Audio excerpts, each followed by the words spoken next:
l'évaluation du bilan Macky Sall. Si on vous donne 2 minutes pour convaincre les Sénégalais, 2024, qu'est-ce que Mimi propose pour une synthèse, le Sénégal?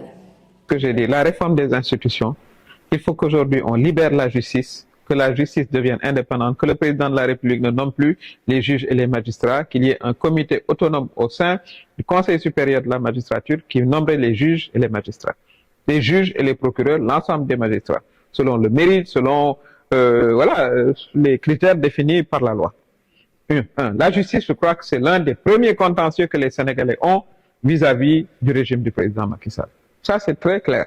Deuxièmement, moi, je considère qu'aujourd'hui, il faut revenir aux fondamentaux, c'est-à-dire, j'ai un programme d'éradication de la pauvreté, rendre vraiment, je l'ai appelé Lek, Fadjou, Djang, de Koufoussel, c'est-à-dire le coût de la vie, qu'on le rende vraiment accessible aux populations, en subventionnant les produits de base que sont le lait, le sucre, et voilà, au moins qu'on puisse le faire, l'huile, c'est le minimum.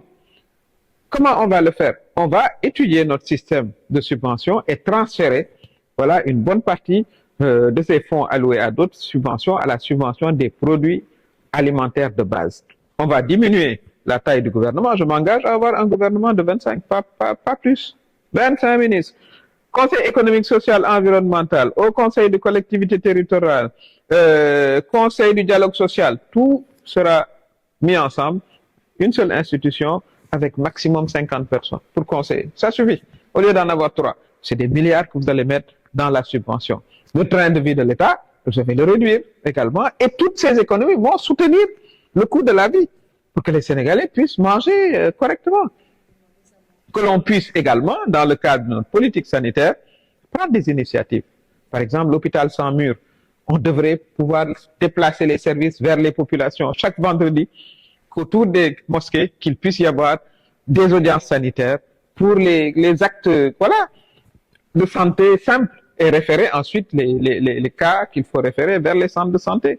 Qu'on se déplace avec les équipes pour aller vers les villages éloignés. Ça, c'est des choses possibles et qui existent dans d'autres pays. Qu'on mette à niveau nos centres de santé, qu'il y ait au moins une radiographie, un petit laboratoire, une petite pharmacie dans chaque centre de santé et que dans chaque région, il y ait un hôpital de référence. Ça doit être pour moi vraiment une des priorités. Que l'on puisse, au niveau de l'éducation, mais qu'on aille aussi vers la professionnalisation de l'éducation professionnelle. Beaucoup d'enfants, dès qu'ils arrivent au CM2, abandonnent. Il y a un très fort taux d'abandon. Après, il n'y a plus de possibilités pour eux. Mais on doit faire des formations pour ces jeunes-là en fonction des valeurs, des centres économiques du pays. Si vous allez, comme je l'ai dit dans le Ferlo, mais on les forme aux produits laitiers, comment est-ce qu'ils peuvent les produire. Si vous allez sur les zones côtières, on les forme à la transformation des produits halieutiques et en fonction de leur évolution, qu'on puisse professionnaliser, jusqu'au baccalauréat ou même plus. Donc, il faut qu'il y ait aussi une adaptation ou réadaptation de notre système scolaire aux réalités économiques de notre pays, ce qui n'est pas le cas. On a trop de généralistes. Ça, il faut que ça change et qu'on ait également à chaque étape la possibilité d'être formé pour un métier. Voilà, parce que vous avez besoin, on parle de l'emploi des jeunes, mais pour avoir un emploi, il faut avoir une formation. D'abord, ça c'est important. Donc, c'est formation, industrialisation, emploi. Les trois vont ensemble. Donc ça va être également un programme, mais il faut également la question du logement social qui est important. Logement social, on en a parlé, j'ai vu ces temps-ci, etc., mais que ce soit transparent, abordable, et le logement social de 12-13 millions, ce n'est plus social, si on connaît le revenu moyen des Sénégalais. Donc ça également, c'est une priorité. Et évidemment, aller vers vraiment le soutien aux unités de production. Moi, mon mandat, il sera essentiellement un mandat de réforme des institutions, de renforcement de la démocratie, mais également, je mettrai l'accent sur l'économie. Et l'économie passera à travers l'industrialisation, mais au préalable, la formation, la mise en commun des unités de production et leur financement par les trois mécanismes que sont la Banque des femmes, la Banque des artisans et la Banque des Sénégalais de l'extérieur. Évidemment, j'ai également un programme qui va concerner également vraiment les changements d'attitude. Je crois que c'est important. Il faut qu'on travaille à avoir un nouveau genre de Sénégalais. Je vais même emprunter à Yanamar un nouveau type de Sénégalais. Je crois que c'est important qu'on apprenne aussi la discipline, que l'on revienne à la valorisation du travail, au respect des valeurs. Et ça, on va y travailler avec aussi les médias. Avec ça, c'est également un programme important. Pour ce qui concerne ma diplomatie, on est amis de tout le monde.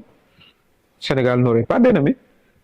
Et on travaillera aussi surtout à renforcer surtout la diplomatie économique. Parce que notre problème, il est essentiellement économique. Il faut qu'on en finisse avec le niveau de pauvreté dans lequel on est. Au Sénégal et en Afrique d'une manière générale. Au XXIe siècle, l'être humain a dépassé vraiment l'étape de chercher à manger. Voilà l'état de notre retard.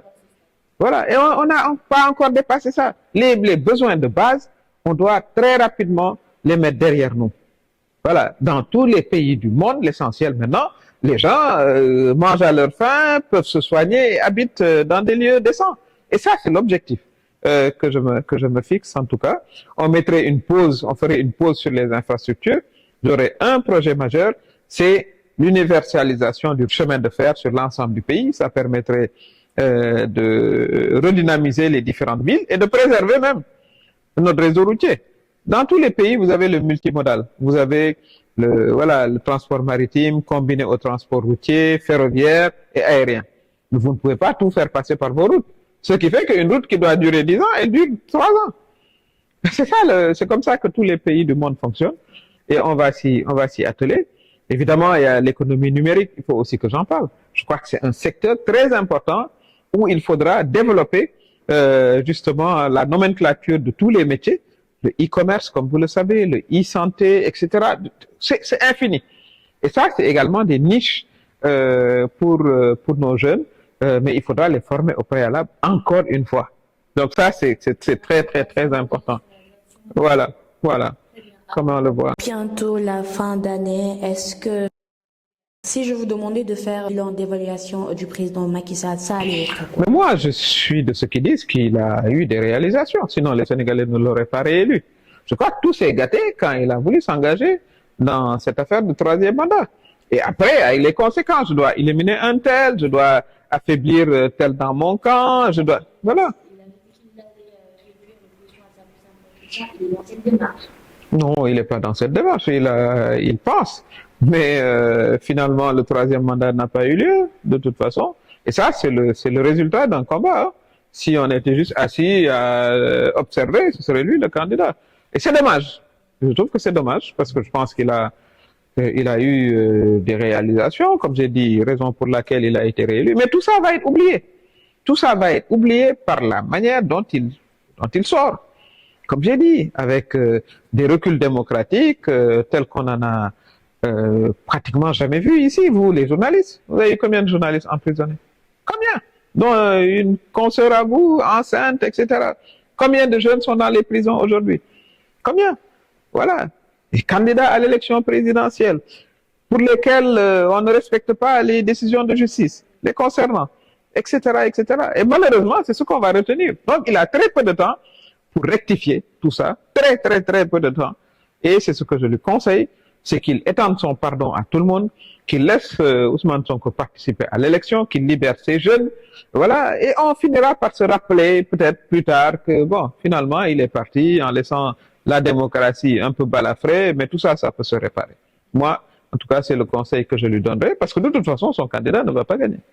Ça, c'est très clair, puisque un des ministres... voilà, lui-même dit ce matin, dans la matinée de leur congrès, qu'il ne peut pas gagner. Et c'est ce que je crois aussi. Je crois qu'il ne peut pas gagner. Donc ça, c'est très clair. Voilà comment je vois les choses. Les chefs africains ne savent pas sortir.